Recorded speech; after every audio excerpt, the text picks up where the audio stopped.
Guys, it's me again, coming on strong. I hope you guys are having a lovely Friday.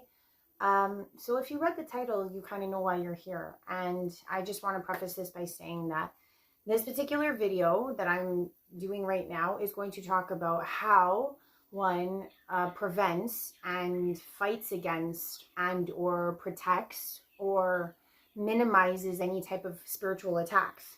Now, the video I'm going to show you, I was making yesterday, and I tried to make it 5 times. And what took place on the 5th occasion was quite alarming. So I wanted to show this to you guys, and then once you guys see it, I'm going to come back on and we're going to talk about how to ensure or try to rid of any forces that come at you. So here we go. Here's the vid. This is what I truly think goes on during Ascension. It's odd, but follow me. Whoa.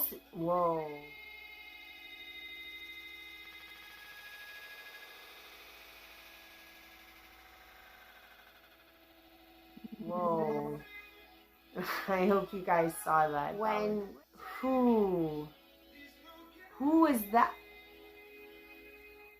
That was wild. How is this happening? I have tried to make this video 5 times. Please tell me you guys did see this. This one I'm putting up, I don't give a shit. Because I just seen that shit too. Oh man.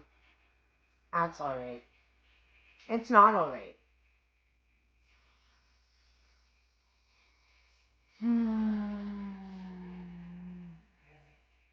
Okay. Was that a bat wing? I swear my life, I swear, I don't know if this came on the camera, but I could have sworn I just seen a bat wing. Oh man, that was unreal that one could potentially possess. Whoa. That's not the right side. It is the right side. Oh man, what is going on? I'm getting a warning. Shit. Okay. So as you guys saw, I was trying to talk about the vid. I'm also going to talk about what I was trying to talk about yesterday, because obviously whatever I was trying to talk about was infuriating to whatever energy that was. Now, I do want to preface this, okay, that whatever this energy was, when I did try to speak to my higher and those that watch over me, the resounding answer I got was to speak my truth and what I felt and what I interceded, what I endured, and what I got from the whole experience during and after, and also another preface to some other information that I have from previous that kind of shaped why I felt the way I did in that video. Now, for those of you that are challenging getting your third eye on, this is not those situations. What I believe took place was an actual person, if not a larger body of people, but run by what I would say a feminine energy. Reason being, because if you saw the video, my first impression was this feeling, because if you understand, my face was not facing like the actual like direction. And for those of you that think that maybe these pot lights, right, I have a pretty small place, as you guys can see. Okay, pretty small. I want you guys to know that that was not doctored. All of you know I'm not a doctoring type of person. There was no bats in my house. There was no birds in my house, let alone a big flying winged, let's say, mammoth butterfly or a moth of a huge size. Not only was that not the case, it was also the fact that I felt it rush through me. Okay, it rushed through my body. That's why I was feeling the way I did. And then from my mind's eye, what I actually felt like I had to do was duck, because I felt like a huge wing was coming over me. So I want to first preface this by saying these attacks are real, okay? But why I feel it was from a human, because it had emotion tied to it. When it ran through me, it remarkably was like another incident I had, okay, in the past, okay? And the reason why I'm going to be talking about this, about angel numbers, was because that's what I was going to talk about ascension and how ascension trumps everything. So I'm also going to talk about this, but they correlate, obviously, because that message was why that energy came at me, okay? It was something to do with what I was going to relay in my message that I think was going to piss off this energy. And the reason why I think it is female is because of what I saw in my head. I don't know if you guys ever watched Spider-Man, but they're the newer ones with Tobey Maguire. There's this being that's on a like hoverboard who like flies over. Okay, this is the example of how I could distinguish if it was a female energy or a male energy. Okay, so if you ever watch that villain, you notice that that villain likes to terrorize, and that villain likes to mock and likes to do more petty maneuvers, let's just say. And in my experience, what I've always affiliated with more like feminine energy is that modality of villainness, if that makes sense. There's a pettiness to it that struck in me to make me think of this entity or this character from the movie. And then what I will say, if you think about, I think his name is like Octavian, the other one with the 8 arms. He has more of a stern density to his revenge. He is more methodical and to the point of annihilation. There isn't that sense of like so much grandeur in the sense of ego. And I would say for some reason, I associate that formulation of villainous to be more masculine. So the energy that rushed through me yesterday was seemingly masculine, right, in nature, but fundamentally feeling like it was enforced, or let's just say the boom that it came from, the energetic or the feeling or the vibrance of the person or persons behind this one entity felt like a woman.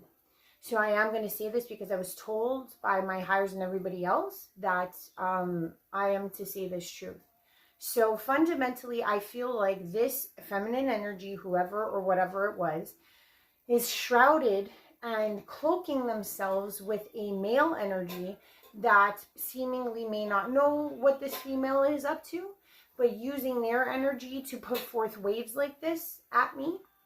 And the thing is the reason why I say this, I'm going to express what things we can do right here, right now. So if you guys watch the video as well, you notice that at the end, I got a ringing in my right side. Okay, and for those of you that don't know, or maybe you guys get this, your left side is more of your light side that's trying to communicate with you. Okay, and your right side is what I would say is your darker side or your darker natured self on your stream. Okay, so the thing is that what most of us may not understand, I am a higher self channeler and I have multiple higher selves. You don't have to believe me, but what these higher selves are actual, like, let's just say, the breakdown of your fundamental personality to your core, okay? Like, if you were to never see somebody for like 40 years and then they saw you again, and this may have happened to you guys in the past, where the person you interacted with was exactly who they were. They got all older, they had a whole bunch of different life journey and path that they went through, but when you re-met them again, they were just the same person in their fundamental core. That is what makes up your aspects of your higher selves, okay? So the thing is that once that took place, my 8, okay, is on the night side, chimed in really loud. And the reason being, because I was asking out after it happened, I was like, who's on this? Who was supposed to be watching this? Who's controlling this? Like, I was asking 1,000 questions when I was really silent in the video, and that went on for some time, and I cut it. Now, the thing is that when my 8 chimed up, automatically I had to get off the vid because I knew that this place, my house, was under some form of, I guess what you would call a spiritual attack. Okay, so the thing is, myself, I do a lot of regimens, and if you guys don't do them, you should think about doing them, because as you spiritually grow and your light becomes brighter and brighter, you are also going to be not only physically in the physical world encountering issues, you could be encountering issues in your sleep, in your dream time, and you could also be, like I experienced, feeling it here, okay, in the physical. So what I like to do, and the thing is that maybe I haven't been keeping up as much, but I feel like I do quite religiously. That's why this attack was very shocking. I had to have a deep conversation with my 8.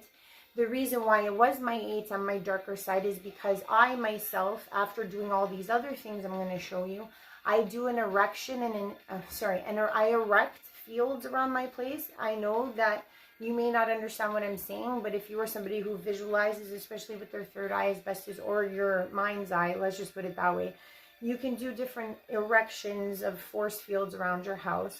And also what I do is I do an incantation, which is to call upon certain authorities to guard the area that I'm in. So that is added protection. And if you could similarly look at it as like praying to the same type of persons and asking for that protection every night, that should solidify it. Also, you can use different wordings in your incantations to try to show you things. And that is another point I will make later. So the first things I do, the first thing I did do, okay, I took my handy sound bowl. I don't care if you have any of these. If you have any metal, chime it. I don't care if it's a pot or a pan. If you ever get attacked in your home, the first thing you should do is make a loud, or if you have crystal, that's another good one. You know how you lick your finger with the crystal? Do that too. Really high pitch. That works as well. But if you, right? I'm not going to do it because my son's sleeping. The highest vibration you can possibly do, start chiming around your whole place. Why? Because the thing is, if you understand, yes, entities are made of photons, right? But at the same time, why I said it moved through me and I could feel it is because there is some element of matter and or what I believe is some sound vibration that is attached to that light energy being. So I think that vibration, and it's been known, and that's why people hum, and that's why people chant, and that's why people use bells in churches, or used to use bells before they all got stolen. But either way, the reverberation kind of cascades it. Anything that's lower kind of dissipates. So you want to be using things like this, or like I said, pots or pans. If you do get anything like what I just showed you guys in your house, or goes through you or around you, or you feel like you have them on you, right? That's what you should do. This is the first thing. Try to chime a sound, or like I said, crystal glasses. Do that as high as you can.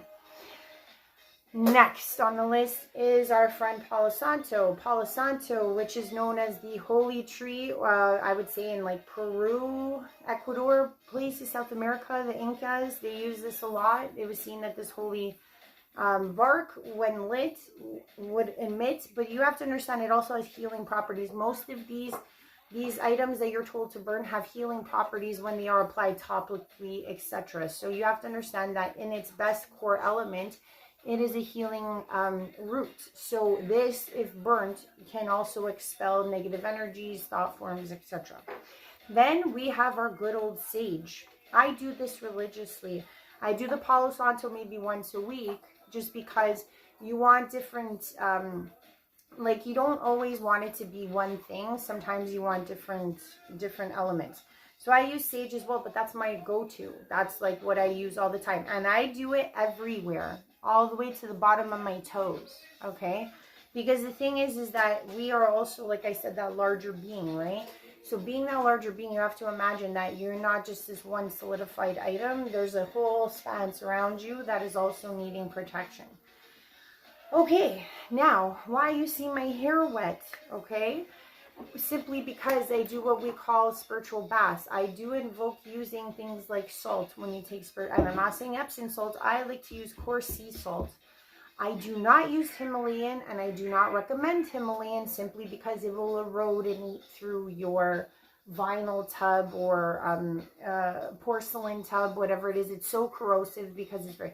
If you have, let's say, a steel tub, then by all means, Himalayan salt. Or Irish Celtic salt's good. It's expensive, but better. But that's actually better for ingesting. But you can use salt or a Dead Sea salt. But even then, erosion still. So please just know that this one is not as corrosive and it is still just as useful. I also tend to use things like eucalyptus or even tea tree oil. And I dab some of that in my baths. But I ran out. But that is also helpful. Simply because what you want to do is a purification. There is something to be said, even in all of our lore, that, you know, you can be reborn and you can be washed away of sin, etc. in water. Water is a conductor. Water is something that can cleanse you as a being and as an energy spirit in the material form. okay? So I also go into my baths, and I do my baths quite religiously too. I also do prayers, incantations while I'm in the bath, and as I'm getting out of the bath, I also exclaim that all the water surrounding me leaving is going to be purifying me as it goes. So there's that. The other thing I wanted to mention, okay, because I do have to say this too. For example, this is a door. If you do feel like somebody, okay, is following you, if you get that sensation that you're being followed as you're entering towards a door, what I recommend is when you come in the door, okay, watch me now. You come in like this, backwards, okay? Backwards, you banish whatever it is at the, the bottom of your door, and you close the door with all the intent in your heart to ensure that nothing comes in your door. What I would also say is that with your sage, okay, with your sage, you go around to your door, you do it all around the door, you do around all the doors, all the windows, and mirrors, because all of those can be seen as portals. Now, if you look at this particular wall right here, I don't know if you guys can see on the camera, I'll check that out, but I also do that too. And the reason being I do that one is because, back to my story here of what happened to me yesterday. And actually, I'm going to talk about this first because that actually correlates with the story of why I do that wall, okay? And I have reasons for my madness. Just keep in mind it reflects. That's all I'm going to say. So what my message was yesterday was that ascension overrides everything. Ascension trumps everything.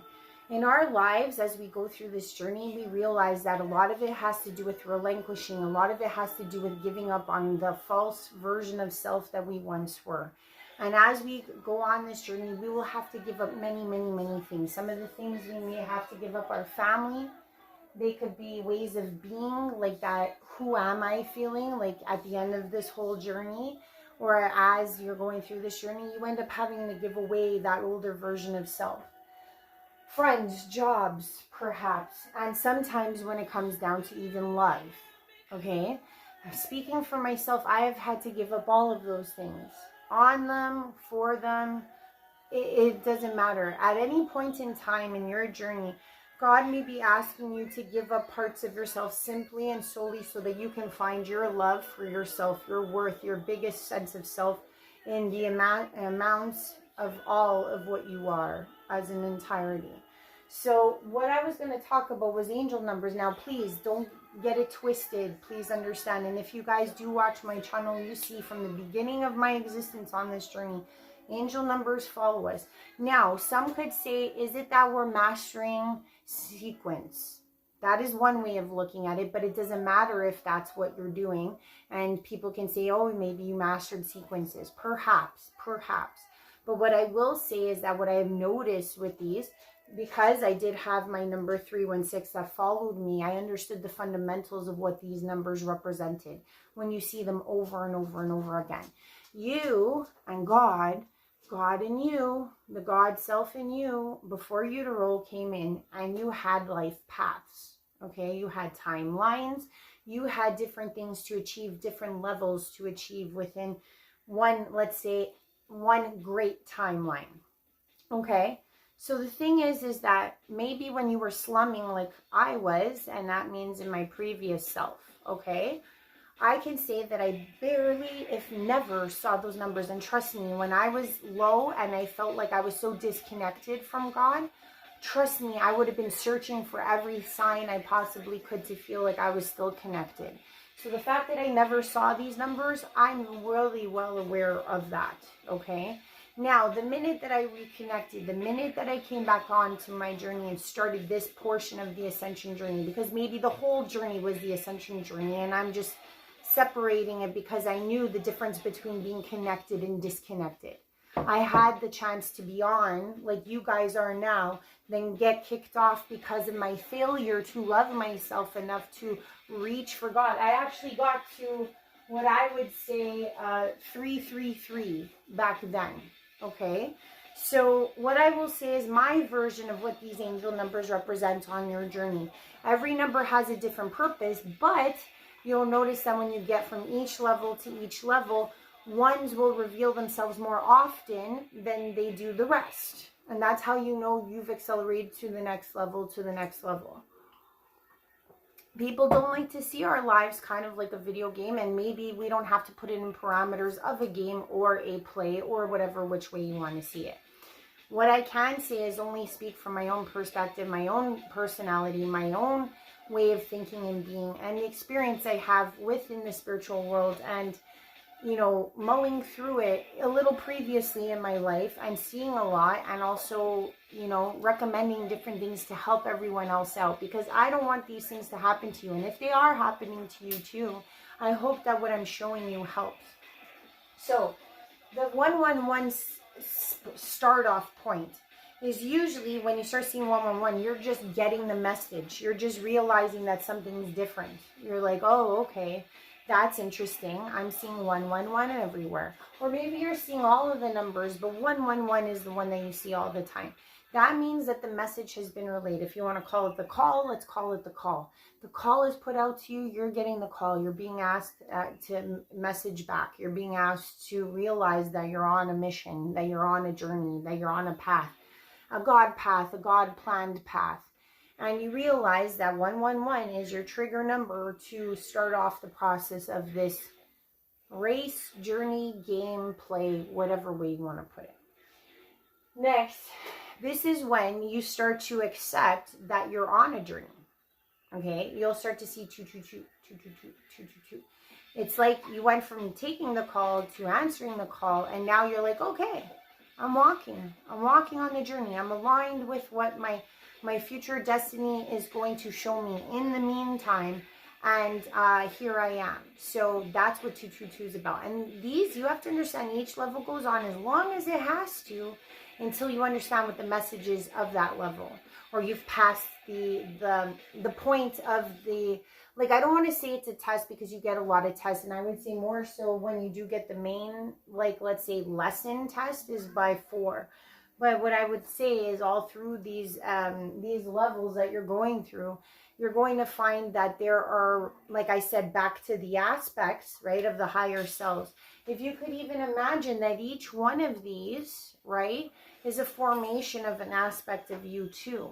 Like, basically that you're going to have different elements that you need to learn within each of these levels in order to pass to the next level. So what I would say is that when you're seeing 222 the most, it's like you're coming to the understanding that you are on this journey. And the thing is that you're going to have little tests, little potholes, little shadow work to work with. You're going to have to go through challenges in each of these levels. And when you get to 222 is when you start to first signify and notice that you are facing these things. And they're different. They're not the same things that you went through before in your past life. They are like spiritual challenges. Then you get to 333, right? And when you get to 333, it's like as if you've gone through some of these bumps, these challenges, and you've realized that you got a handle on it, and you're going to keep moving forward, and you become positive about the quest. Like, you realize you're chosen, you realize you're a starseed, you realize certain things or elements of your past lives, etc. And you're like, wow, like, okay, here I am. I understand what's going on to a degree, though. Please understand, to a degree. Now, for 444, this is where most people would feel like they're starting to get stabilized. And I don't mean stabilized like you're stable throughout yourself, but it's like as if you know how the rhyme and reason of the next parts of the journey are going to work out to some degree. And what I mean by this is that because you've been doing shadow work, learning how to transmute, you're starting to get an understanding of things that are falling away, why they're falling away. You're noticing things are falling away. And you're finding a stability and a comfort and a comfortability in this new brave world that you're traversing. And you're starting to realize that these things or these elements of your life are starting to fall away, and you went through the experience, and once you've gone through that first experience and you're somewhat stabilized in that way of being, that's when the main test comes through. So I will speak to this, and that's why it ties into this wall, and that's why it ties into yesterday, and I'm going to get there, okay? So when I personally got to this 444 section, and you guys could check this out in my vids, it's way, way, way, way back. But there was a time where I got into an altercation with a gentleman at the park because he tried to holler at my friend in a very disgusting way. And I stood up for her. And the guy started basically like attacking me. It was midday. He was drunk. I put out that story. The reason why I say that it was correlating with 444 was because that was my testing point. I was supposed to, because the funny element of the end of that story was I knew the guy. I hadn't seen the guy in over 9 years, and he was a little younger boy when I met him, and now he was an older man, and a very pitiful, sad-looking one at that.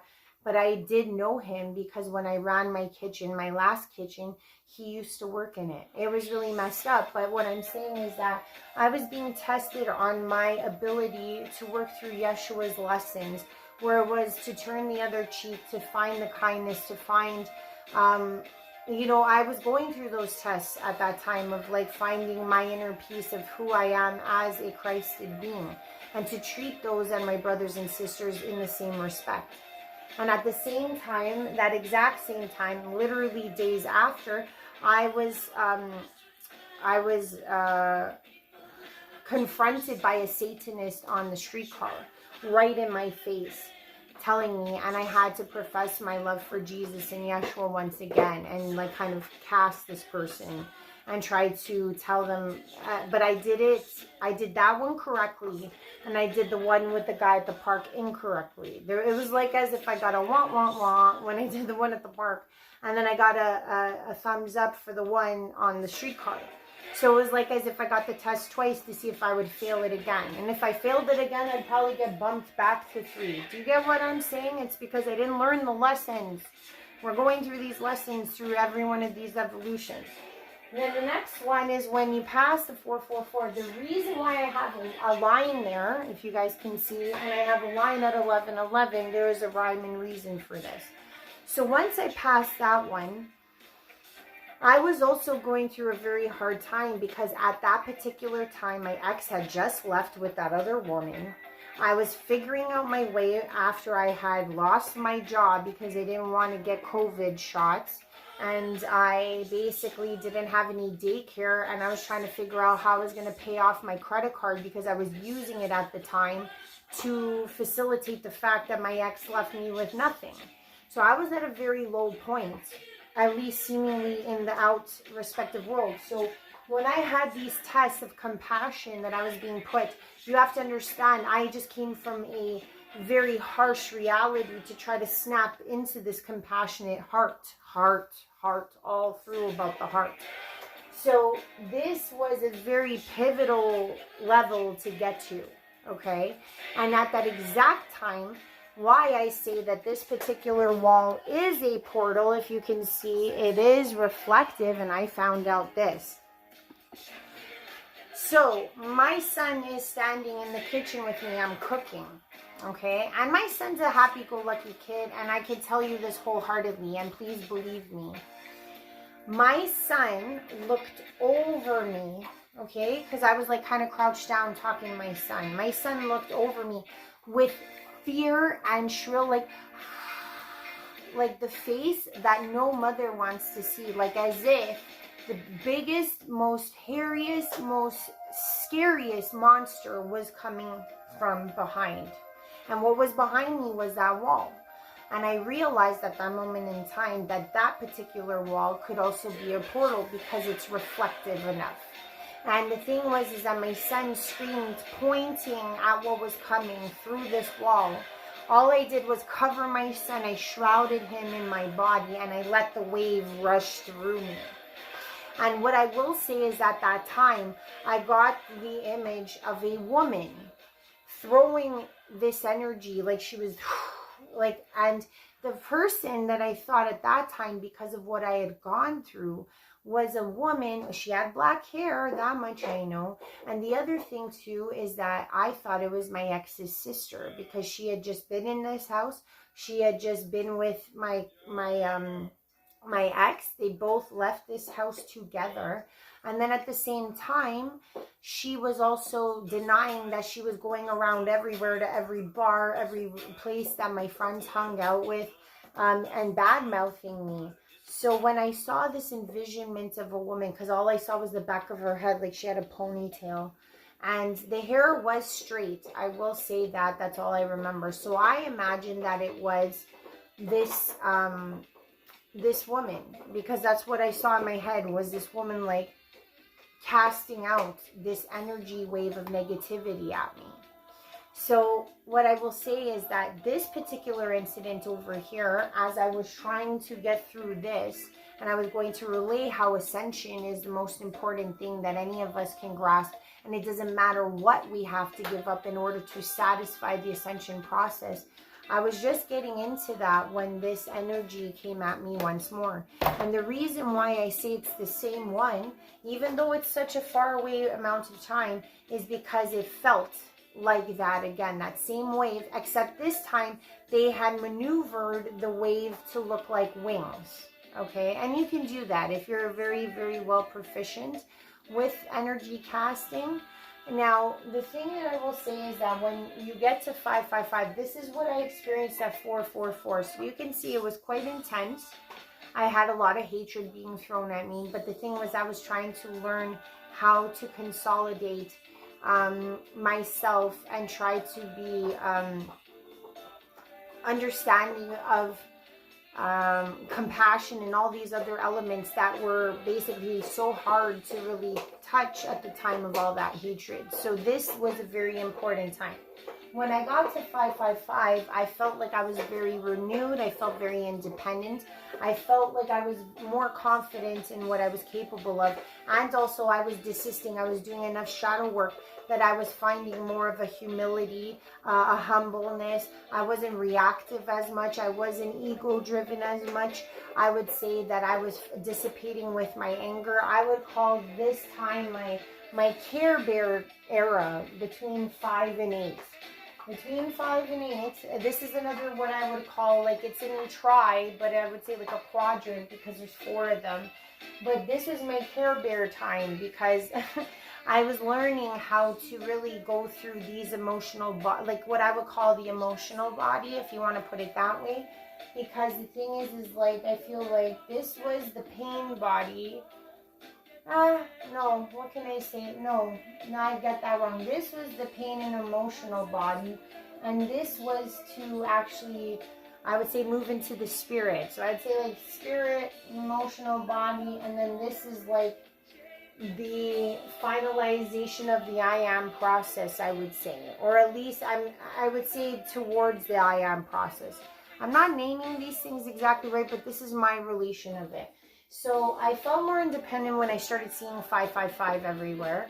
And the thing is, I was seeing all of them. As you guys know, I have those videos. That's what was going on. But I kept seeing these numbers over and over while I was going through the lessons of them. Then I would say by 666, and I know some people see that as a negative connotation, but it is one of the angel numbers. I would say that I was getting to a point of recommitment, because you are very weary by this point. Yes, you're independent. You feel like you have more confidence at 555 because of what you went through with those other 4 levels. But you will recommit by 666 because you're like, okay, I've got my next set of things to go through, and you feel like you've got a thicker skin by this point. And you're recommitting because you have been weary. It has been tough. All the hatred, all the things falling away in those 4 other sections was a lot. But you got through it in 555, and by 666, you're recommitting to the cause with a renewed energy, if that's the best way I can put it. Now, most of us, when we get to the 777 level, tend to go more into hermit solitude, simply because we're realizing that we're not being hated on as much, or we're not really in the populace, and we're not vibing with a lot of people. So we're kind of more to ourselves by this point. And I would say the hermiting and solitude point comes in at 777. Now, some could say that that could be with the 7th realm or the angelics, the first level of angelics, but hey, it just depends on what you feel. But for me, I felt like I went more into solitude by that point, and I was doing a lot of postulating and a lot of, I think that was around the time that I first did my angel number stuff and my my higher self stuff, I was really like tapping in more so in my own element. Then I would say that 880 kind of like got to like a level of soul release. Okay, you get to a level of soul release, and there's this feeling of abundance and infinity. You start to understand that this could go on forever for the rest of your life. I mean, for the rest of this lifetime. And there's an understanding that after you've gotten through this quadrant and you get to 888, there's a level of infinity that you feel, because it's like you and God are really bound. Not to say that you weren't bound the whole time, but it's like you start to know who your team is. You start to know what your goals are, what your passions are. You've already been working on them in 7 a lot. And then it's like as if like you understand where the momentum is going, and you understand the abundance that is to be had soon to come. So when you're at that stage, it's not even to say like abundance when it even comes to just money, but it's like you've got your idea, you're working your idea, and you're putting it out there, and it's got traction. Things are moving, things are shaking. That's the type of abundance. Then when you get to 999, that would be more of what I would say is when you get to a real release, okay? These ones are interesting because they are transformative, more so. Like in each one of these, like I've said, you have fear sets, shadow work, and emotional fragments of yourself to be releasing. And all through this, you are releasing them through the higher selves, okay? Because the thing is, the higher selves, like I said at the very beginning, you have more than 12 perhaps, but I think the first 12 is where the dual nature of an aspect comes from, of a higher self. So why I stopped it at 12 is because that's what I believe. I'm at 1111. I know that because I just started 1111 and it's already getting quite treacherous, okay? So what I will say is when you're at 999, you're at a transformative point or a completion point.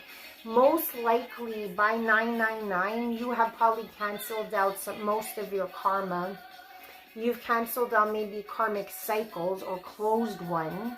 And you have to understand a karmic cycle can go on for generations. It can go on for lifetimes. It can go on until you learn what the lesson is. So the thing is that usually if you're seeing 999, it's because you've cleared that biatch and that karmic cycle is over. And you're actually transforming because you are no longer bogged down by the karmic cycle. And for some of you that understand, like when I was coming to closings, okay, was I would say in the springtime that just passed right now. I was coming to a lot of closings and it had to do with this release stuff, okay? Because when God asked me to release people from my family, it was really hard, but at the same time, there's certain procedures I like to do. I like to write letters, or I like to say my stories, whatever the case may be. And I like to either burn them. It could be, I would like to do them in the new moon, simply because that's the renewal period I feel. If you want something to die, let's say, or if you want something to fizzle out, I would say start at the new moon. If you want something to be reenacted or to kind of even finalize even further, you could do it on the full moon. But the full moon is kind of like a proclamation. I would proclaim things on the full moon. I would try to end things on a new moon. So just put it that way. What I would say here is like your transformation tends to do with a lot of these factors of what you had to give up. So for me, I was actually closing a lot, and it included like versions of, let's say, love or what I felt like I needed. Because the thing was, like I said, when it comes to ascension trumps everything. So what I had to realize at that point of my 999 is that I was in love with the idea of being in love, of finding a partner, all these things, okay? But what I was being put up against, and God was testing me at that point, was God was saying, are you going to get stuck on a love interest? Or are you going to get stuck in this idea of love? Or are you going to fight forward, love yourself, and take hold of your journey onwardly by yourself? Can you do that? Because the thing is, I don't know about you guys, but I do feel like I'm more of an angelic bodied person. I love tremendously. Now the thing is that I've struggled with it tremendously in my life, and I feel like just like that kid at the park or any type of place, that once they don't have a toy, they want the toy.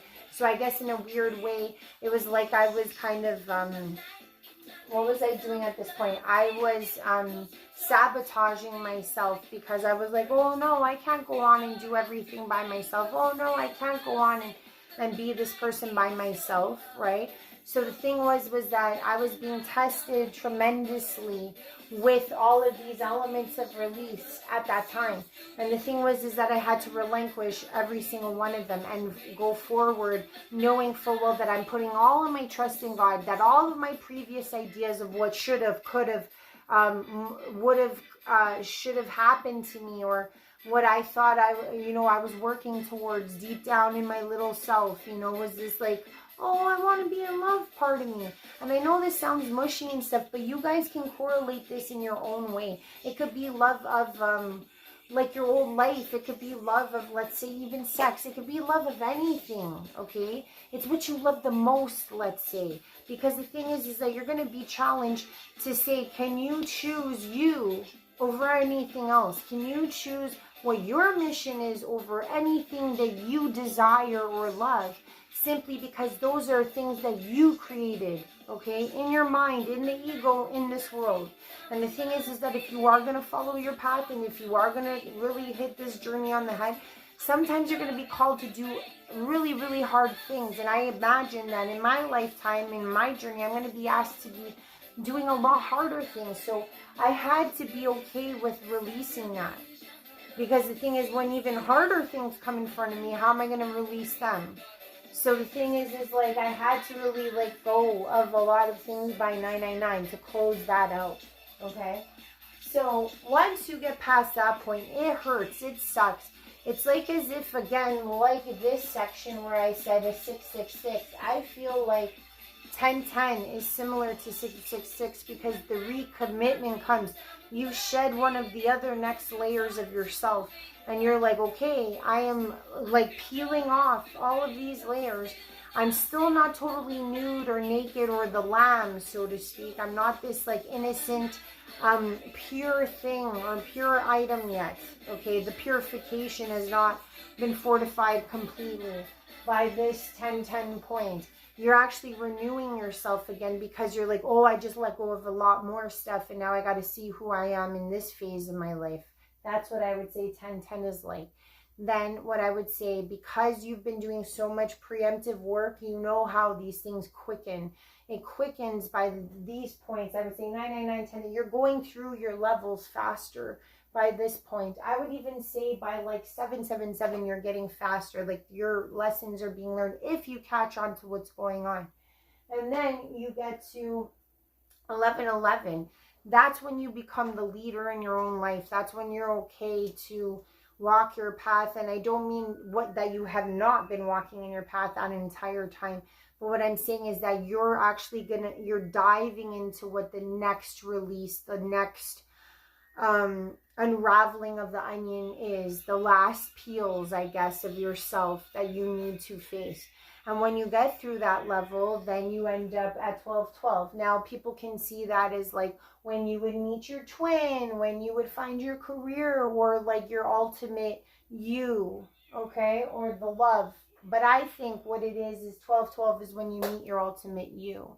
Now, the reason why I say sometimes these can be correlated with your higher selves, because also I would say, not that they have, it's just the fact that like even your higher up to 12 are dual. So the thing is, there's going to be tests from each side that you're going to be facing on each level. Okay, so it's like whatever, there's a lesson to be learned. It's usually Yeshua lessons all through the Christ himself. But also at the same time, too, you can reflect on higher and their inputs because they are parts of who you are in your fundamental core. When you're doing shadow work and you're processing all of your little child things, and you're trying to figure out where certain fear sets come from. Like, oh, why? Like, for example, I explained in the past videos that I have been getting to this precipice point again. And for me, it's to go outside and combine every effort I have to really just say to people, like, this is who I am. And the thing is that a lot of you might be like, what's the big deal on that? The reason why it's a big deal is because this is my ultimate fear, because this is what I've had to face in my life. I have not been accepted in my entire life by, I would say, like, who saw who I really am, like, other than God? No one. So for me to be a fake and not receive any type of support, to then have to tell myself that being my ultimate, truest self is going to garner that support. For most of you, might not be that scary. A lot of you get a high from these things. I do not. They terrify me. Because the thing is that I have been brought up, raised to be small. Okay? I have had to fight through my entire life this fear. This one ultimate fear of mine. Where others would find gifts enthralling, and it's not that. It's like as if I love my gifts. I love what I can do. I love my family. I love my things. But what's really deepest and truest to me is the fact that I have never found love, acceptance, or any type of championing in my life. And I'm seeing this dead in your eyes. Ever. And it caused me to create barriers of protection around myself. And I have chosen to make these videos simply to expose who I am, piece by piece by piece by piece, so that I could experience what 1212 is like for me. You guys have a different fear, ultimate fear. Ultimate fear. And all of the fear sets that we go through, they're peeling. It's like as if you ever play that game, sticks with the marbles, and you pull out the sticks, and slowly, and one of those last sticks will let all those marbles fall. That's what 1212 is like. When you get from 1111 to 1212, that's what I believe. Because everything comes crashing down. Everything is revealed. You are your child self, in a sense. There is no fears left. That's what I believe 1212 is, because you have combined both your negative and your positive aspects together to mold into one beautiful, auspicious creation of light and or darkness, and the yin-yang of all. The middle, all of it is balanced. That's what I truly think happens. And this was what I was trying to say in that video yesterday. So what I will say is that our ascension overrides everything. It overrides all fears. It overrides all wishes. It overrides all desires. Because ultimately, if you love yourself the most, that means you love God the most. And if you love God the most, you go on the path that is most destined for you. So it doesn't matter what comes your way, because what will tear you apart is that you will have to release everything that impedes that potential from coming into fruition.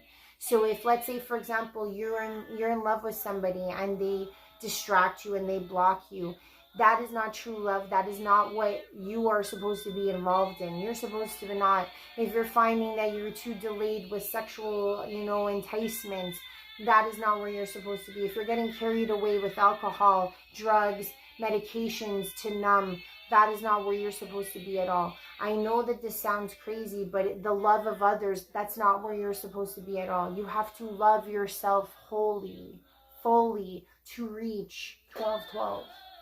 And I know I'm saying that I could be at 1111 for years, okay? Because I have to not only walk into it, there can be no falsity around it. There can be no masks. All of it has to be revealed. It's like as if I literally have to go out nude to the world. That's basically what the expression of it all comes and boils down to. And that may be the same, and it is the same for all of you, because your version of nude to the world is different than my version of nude to the world. There is something that we are all hiding from, not from God, because God sees us in our most purified lamb self. But that's all I want to say about that. So I thank you for joining me on this. I hope all of this helped. I hope we understand that ascension overrides everything. It is our ultimate purpose.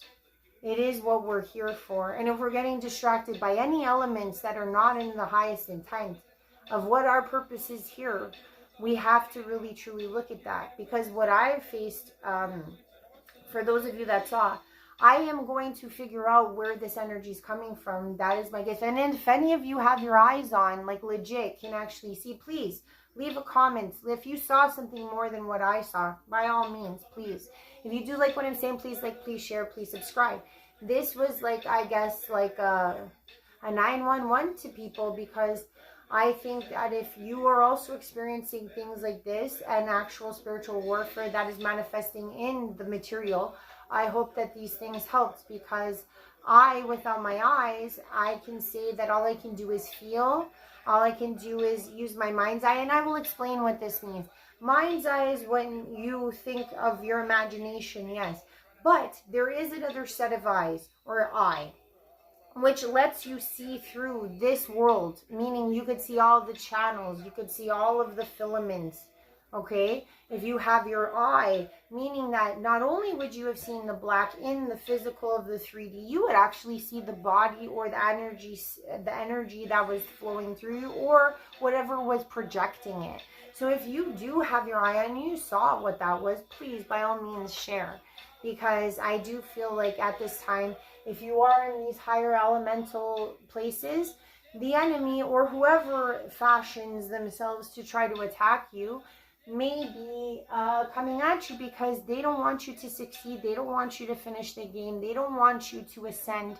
They don't want you to materialize your masterdom. That is what's taking place. So, not to say that I am not protected, but what I will say is that I was told to say exactly how I felt about what I interacted with, and that's what I believe. So whoever she is, I genuinely, or whatever body is behind her, or whatever body is actually protecting her, because in some weird way I can honestly say this, she seems shrouded in light to pull that off in a material setting. That's all I'm going to say. And the thing is that when my 8 erected these fields with me, I did incantations solely that I would ask to see and visualize what came through, should it ever come through again, because it even bewildered my 8s and my angels the last time too. So it's not to say that they can't tell me, but there's some elements of this where they are in a crux too, because I feel like they felt like the vibration came from a light source, but then masked itself as such in order to then proliferate itself as the darker wave of energy that came through my house. So I just want to leave you guys with that. I hope you guys have a good night. Peace.